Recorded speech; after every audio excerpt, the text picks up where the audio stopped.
Hi friends, welcome back to our channel. நான் உங்கள் ஈஸ்வரி. இன்றைக்கி என்ன செய்ய போகிறோன்னா, விநாயகர் சதுர்த்தி வரப்போகுது. அதனால் ஸ்பெஷல் கொழுக்கட்டை தான் செய்ய போகிறோம். ஏற்கனவே ஒரு கொழுக்கட்டை வீடியோ போட்டிருக்கோம், போய் சேனலில் செக் பண்ணி பாருங்கள். இது எப்படி செய்கிறதுன்னு பார்க்கலாம். ரொம்ப டேஸ்ட்டாக இருக்கும், யூனிக்காகவும் இருக்குங்க. இது புது டேஸ்ட்டும் கொடுக்கும். இது எங்கள் வீட்டில் நாங்கள் எப்பயும் செய்கிறது தான். வாங்க எப்படி செய்கிறதுன்னு பார்க்கலாம். அடுப்பில் எண்ணெய் சட்டி வச்சு பாசிப்பயிறு ஃபஸ்ட்டு வறுத்துக்கலாம். பாசிப்பயிறு ஒரு டம்ளர்னால் அரிசியும் ஒரு டம்ளர் எடுங்க. நம்ம அளவே இதில் தான் எடுக்க போகிறோம். இதை அப்படியே ராவாக தான் வறுக்கணும். இல்லை எண்ணெயோ நெய்யோ எதுவும் சேர்க்க வேணாம். கொஞ்சம் செவக்கிற அளவுக்கு நம்ம இதை வறுத்து எடுத்துக்கலாம். கலர் இப்போ இது நல்லா வறுபட்டுடுச்சு, வாசனை வர ஆரம்பிக்கும். அந்த ஸ்டேஜில் இறக்கிடலாம். கொட்டிக்குங்க, கொட்டி ஆற வச்சிடலாம்.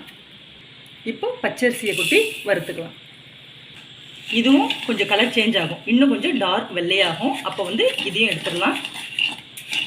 இப்போ பாருங்கள், உங்களுக்கே நல்லா தெரியும் வெள்ளையாக சேஞ்ச் ஆகிருக்கு. இது போல் இன்னும் கொஞ்சம் பொரிஞ்சதுக்கப்புறம் நம்ம எடுத்து இதை மாற்றிடலாம். இப்போ இது ரெண்டுத்தையும் ஆற வச்சு நம்ம மிக்சியில் அரைச்சி எடுத்துகிட்டு வந்துடலாம். பவுடராக இல்லை, ஓரளவுக்கு கொரகொரப்பா. இப்போ நான் அரைச்சிட்டு வந்துட்டேன். இந்த அளவுக்கு கொரகொரப்பா பாருங்கள். நல்ல பருப்புலாம் இங்கே பாருங்கள், தெரியுதா? ஓரளவுக்கு இது வேகணும். அந்த அளவுக்கு நம்ம இதை பவுட்ரு பண்ணிடலாம். இப்போ ஒரு டம்ளர் அளவு எடுத்தோம் இல்லையா அரிசி, இப்போ 2 டம்ளர் அப்படின்னு கணக்கு வச்சு தண்ணி ஊற்றலாம். 1 டம்ளர் பச்சரிசிக்கு 2 டம்ளர் தண்ணி. இப்போ பாசிப்பயிறு 1 டம்ளர் எடுத்தோம், அப்போ அதுக்கும் 2 டம்ளர், அதாவது 4 டம்ளர் தண்ணி நான் ஊற்றுறேன். இப்போ இந்த தண்ணியிலேயே உப்பு, ஒரு 4 ஏலக்காவை பொடி பண்ணி போட்டுருங்க. 3 ஸ்பூன் அளவுக்கு நெய் சேர்த்துருங்க. கண்டிப்பாக நெய் சேர்க்கணுங்க. நெய் இன்னும் கூட அதிகமாக சேர்க்கலாம், அது உங்கள் விருப்பம்தான், டேஸ்ட்டாக இருக்கும். இப்போ தண்ணி லேசாக சூடாக இருக்குது. இப்போயும் நம்ம மாவு கொட்டிடலாம்.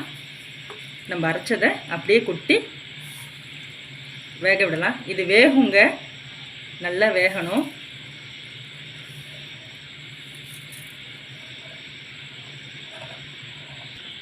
பாருங்கள், இப்போ இது வெந்து வருது. இன்னும் ஒரு 5 நிமிஷத்தில் இது வெந்துடும். ஏன்னா நம்ம ஓரளவுக்கு குருணையாக தான் இதை நம்ம வச்சோம். இப்போது 1 டம்ளர் அளவுக்கு தேங்காய் பூ சேர்த்துடலாம். உங்களுக்கு தண்ணி பத்தலை, ரொம்ப திக்காகுது, இன்னும் கொஞ்சம் அரிசி வேகணும் போல் அப்படின்னு தோணுச்சுன்னா கவலை இல்லை, பக்கத்துலேயே சுடு தண்ணி போட்டு வச்சு தேவையான தண்ணியை நீங்கள் ஊற்றிக்கலாம். இப்போயே நம்ம இனிப்பும் சேர்க்கலாம். நீங்கள் வெல்லம் சேர்க்குறதுனா வெல்லத்தை கரைச்சி அதுக்கு வடிகட்டி அதுக்கப்புறம் சேர்த்துக்கோங்க. நான் நாட்டு சக்கரை சேர்க்குறேன். 1 டம்ளர் பச்சரிசிக்கு 1 டம்ளர் நாட்டு சக்கரை. பாசிப்பயிறு 1 டம்ளர் எடுத்ததுனால இப்போ நான் 2 டம்ளர் இனிப்பு சேர்க்குறேன். இனிப்பு உங்களுக்கு கம்மியாக வேணும்னா நீங்கள் இனிப்பை கம்மி பண்ணிக்கோங்க, அதிகம் வேணும்னா கொஞ்சம் சேர்த்துக்கோங்க. இது ஃபஸ்ட் டைம் பார்க்குறவங்க, பேச்சுலர் யாராவது, பிகினர்ஸ் யாராவது பார்க்குறாங்கன்னா அவங்களுக்காக தான் இவ்வளோ டீட்டெயிலாக சொல்கிறேன். இப்போ இதை நல்லா கலக்கி விடலாம்.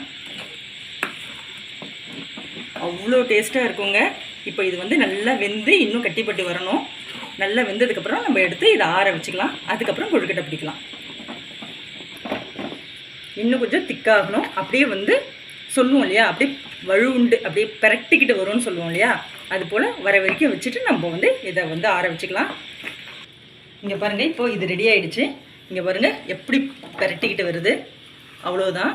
இப்போ நம்ம இதை ஒரு பிளேட்டுக்கு மாற்றிடலாம். இப்போது இதை ஆற வச்சிடலாம். ஆற வச்சுட்டு தான் நம்ம கொழுக்கட்டை பிடிக்க முடியும்.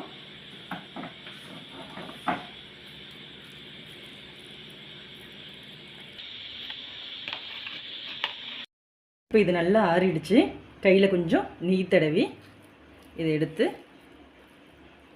என்ன சைஸ் வேணுமோ அந்த சைஸ்க்கு நம்ம உருண்டை பிடிச்சிக்கலாங்க. உங்களுக்கு என்ன ஷேப் வேணுமோ அதை நீங்கள் செஞ்சுக்கலாம். நான் ரவுண்ட் தான் பண்ணுறேன். அச்சு இருந்தால் அச்சில் வச்சு கூட நீங்கள் செஞ்சுக்கலாம். அவ்வளோதாங்க. இது போல் நம்ம செஞ்சு வச்சுக்கலாம். எல்லாத்தையும் பிடிச்சிருந்தா நம்ம சேனலை லைக் பண்ணுங்கள், ஷேர் பண்ணுங்கள், கமெண்ட் பண்ணுங்கள். Bye friends.